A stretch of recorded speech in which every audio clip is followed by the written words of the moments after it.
Thank you very much and welcome. And first of all, I want to thank you, and I will explain in a minute. I want to thank you for not being Tony Blair. And I want to explain why I say that. A few years ago, the former British Prime Minister invited me to chat with him at his office in Jerusalem. He has an office as the representative of the International Court to the Middle East. And when we finished our conversation, not without differences of opinion, I said to him, Mr. Blair, nowadays would kindly invite you to visit our communities, to see by yourself the people, to look into their eyes, to hear their voices, to try to reach into their souls and understand them. And I will never forget his answer. Tony Blair's answer was, thank you very much, but I see you from my helicopter. No. And I thank you very much, distinguished guests, for not seeing us from your helicopter, but being with us, looking into our eyes, and identifying with us. Thank you very much for that. Now, you know, Israelis have a bad habit. We have many bad habits. But one of them is that we think that Israel is the center of the world. Well, in fact, it is, but it's not polite to say it so much as we do.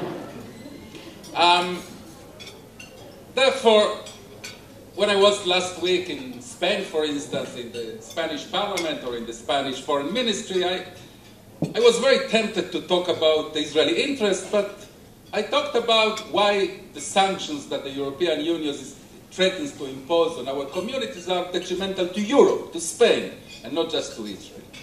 And I would like not to talk today about Israel, but to talk about the United States of America.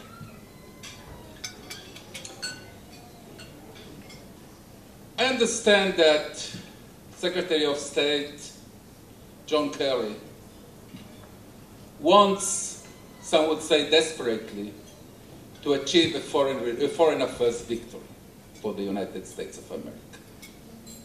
There have been too many mishaps from Benghazi to Cairo to Damascus and to Tehran lately, and he wants very much a foreign relations success. And the way he chose, apparently, is to try to push for the establishment, I will say, the injection of a Palestinian state on these very hills in Judea and Samaria.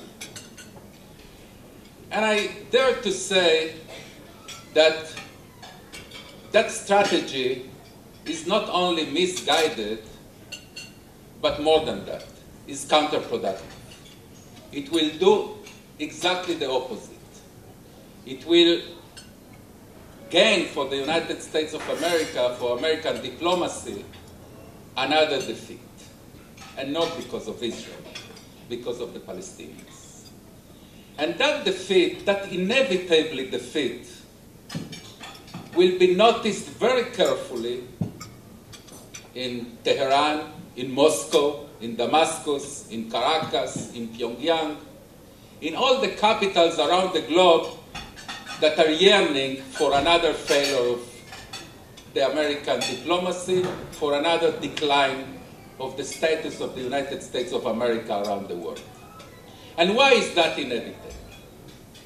That is inevitable because the Palestinian appetite is just insatiable.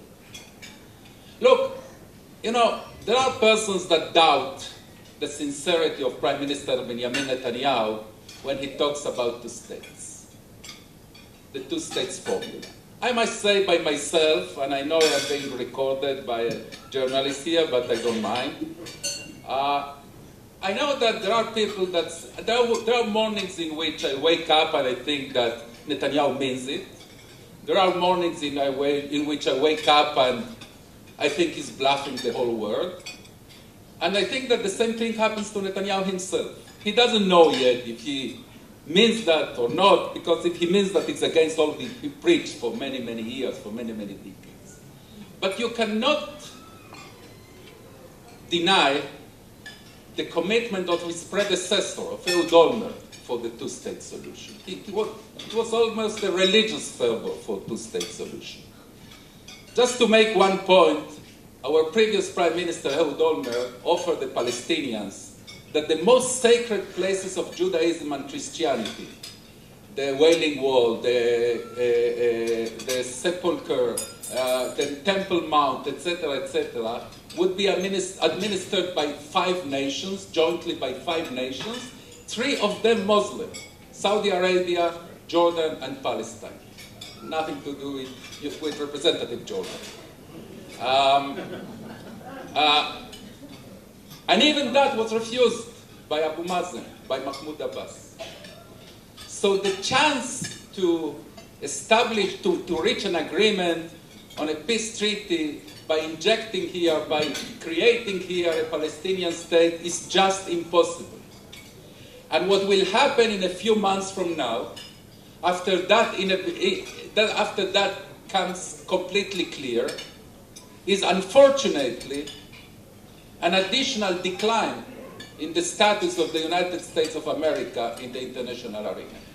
Now I will tell something about Israel. Israel wants the United States of America to be the world leader. I think it's the only country, it's the only superpower in the world that has the right values, that has the right beliefs, that has the right ideology, that advocates freedom and liberty and democracy all over the world. The world needs a strong United States of America. And that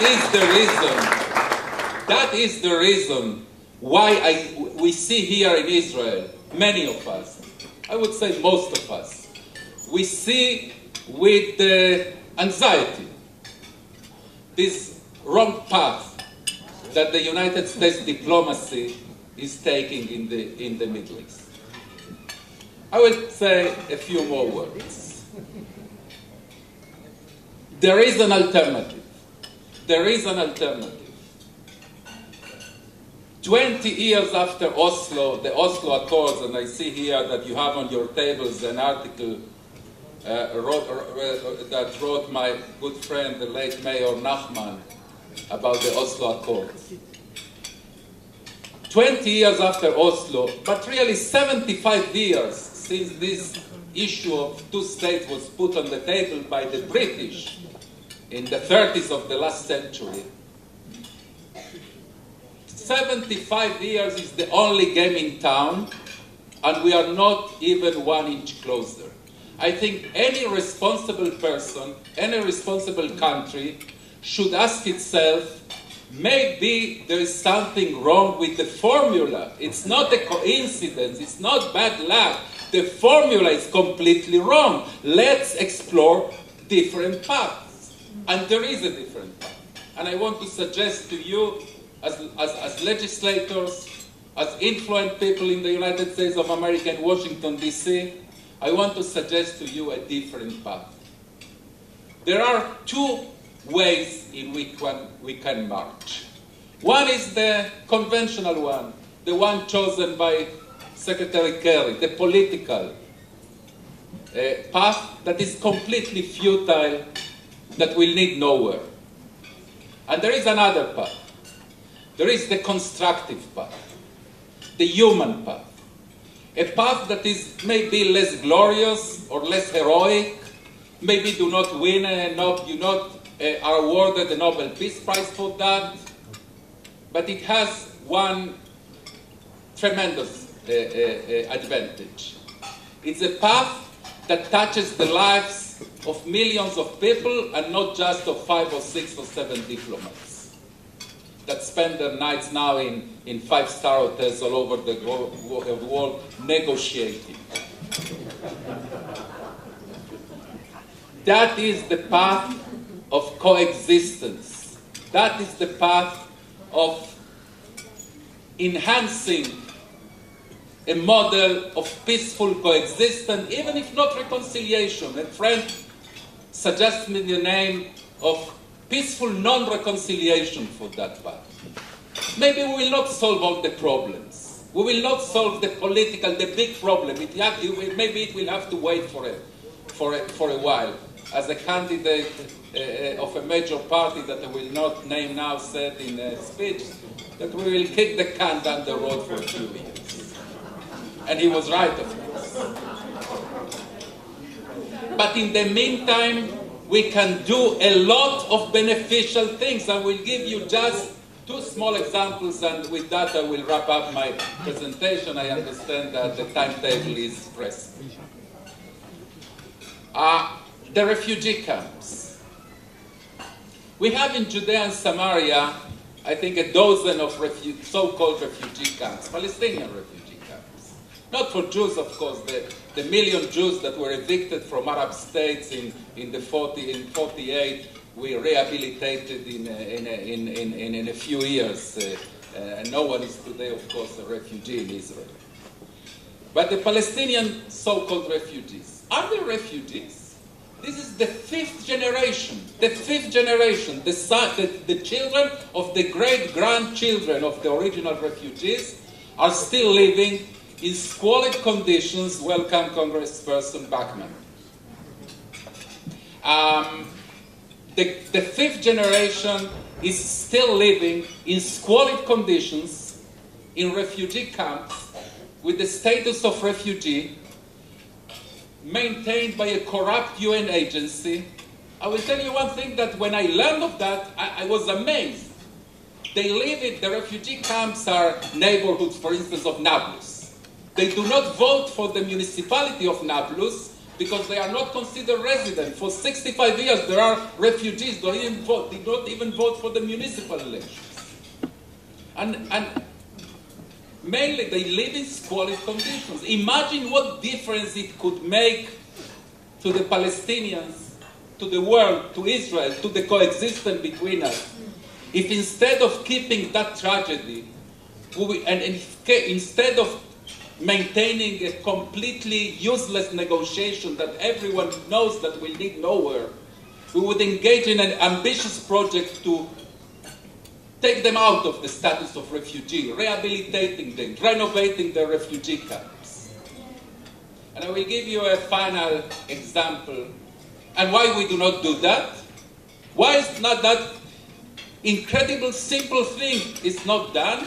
Because we are waiting for the resolution of the political process. And we keep going and going and going for decades and decades and decades as these persons keep suffering. Palestinians. They are entitled to dignity. They are entitled to a modern life in the 21st century. And we are very much in favor of that. And I will give you a last example. You are going to visit Ariel University, an extraordinary center of higher education in which I had the privilege also to teach finance a few years ago and to be a member of its executive committee. I will tell you a very short story. In northern Samaria, there is a cluster of Palestinian villages that for centuries they produce coal out of wood in very primitive but traditional methods. And they want to keep doing that. That's their tradition. But that's very hazardous to the environment and mainly to their health. The life expectancy on those villages is 20 years lower than the average Palestinian life expectancy. The Ariel University suggested to engage in a research project to find a method which can both keep the tradition but avoid the health and environment hazards. And even suggested to do it in cooperation with the Palestinian University. And they asked for assistance from the binational Israeli-American Scientific Fund. Monetary assistance. Now it's a win-win situation. The Palestinians will gain 20 years of life in those villages. Not a small thing, 20 years. Israel would do a thing beneficial to humanity, as we like to do. We did it in Haiti, we did it in Turkey after the earthquakes, we want to do it also to our Palestinian neighbors. The United States could put their flag at the top of this incredible beneficial project. The answer from the State Department is no, veto. The Ariel University is located in Samaria, therefore not even 1 cent. This is the path in which I suggest the United States of America engage. The constructive path, the human path, the path that makes coexistence from the grassroots, and finally, when it comes from the grassroots, believe me, it will also trickle up into the leadership and into the leaders and to the people, and it will enhance peace. Instead of that, unfortunately, what the United States of America is doing today, with the arrival this evening of your Secretary of State, John Kerry, is exactly the opposite. Going through a completely useless path that, as I said, benefits the life of a few people that are part of this, what we call sometimes this peace process industry, that became a religion and an obsession completely out of touch with reality. And my last request for you, gentlemen and ladies, we have here for us many people that visit Washington, D.C. frequently. First and foremost, she's not here, Ruth Lieberman, that I understand that Jim knows very well, that is going to be in Washington very shortly in order to exactly deal with these matters of Ariel University and others. Eli Piepsh from the Yesha Council, Avi Zimmerman from Ariel, David Ahivri from Shomron, Jeff Dauber from ZOA.